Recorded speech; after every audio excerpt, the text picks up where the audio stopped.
جمعي رابردو لخزمة سورة الأعراف آياتي ددا بوين كخواي قولة فرمي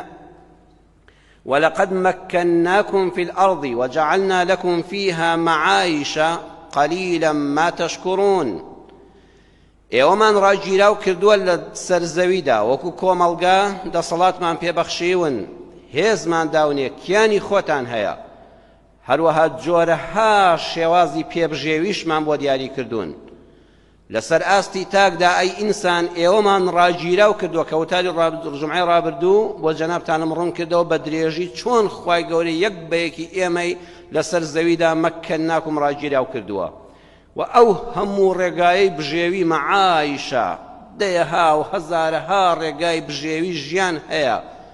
بەڵام بەداخەوە ئینسانەکان هەم لەسەر ئاستی حکومەت و کۆمەڵگا هەم لەسەر ئاستی تاکە کەس بەخوا قەلیلە ما تەشکوڕون زۆر کەمی سوپاس گوزارە لەسەر ئاستی دەسەڵات و حکومەت تۆ تەماشاکە ئەو بەرپرسانە چەندین پرۆژە ئیفتیتاح دەکرێ ئیش دەکرێ زۆرجا پارەی زۆر دێتە وڵاتەوە هەر کەسە بە باڵای خۆی هەڵدەڵێ دەڵێ ئەوە جوهدی من بوو ئەوە من وام کرد بۆ میلەتەوەگە من نەبوومە خەڵک موچەی وەرنەدەگرت و زۆر بەدەگمەن گوێم لێ دەبێت چێ بڵێ سوپاس بۆ خوا کە حەقی خۆیەتی لە هەر ئیشێکی سەرکەوتووی وڵاتە یەکەم شت سوپاسی ئەڵڵا بکرێ بڵێ خوایە سوپاس بۆ تۆ خوایە ئەوە فەزڵی تۆیە ئەوەی هیممەتی تۆیە ئەو سەرکەوتنە تۆ پێت بەخشیوم ئەو ئاوەداری و ئەمن و ئەمانی وڵاتە بەرهەمی دوعای فەقیر و هەژارە و خوا ڕەحمت پێ کردوین خوا دەفەرمێ زۆر کەم خەڵک شکرانە بکە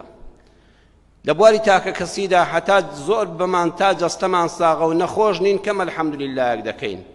هەتا ئیش و کارمان هەیە و تێرین کەم وا هەیە شکرانە بژێر بین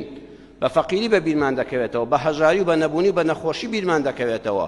خوا دەفەرمێ لەسەر ئەو خەڵاتانەی پێم بەخشیون قەلیلە ما تەشکوڕون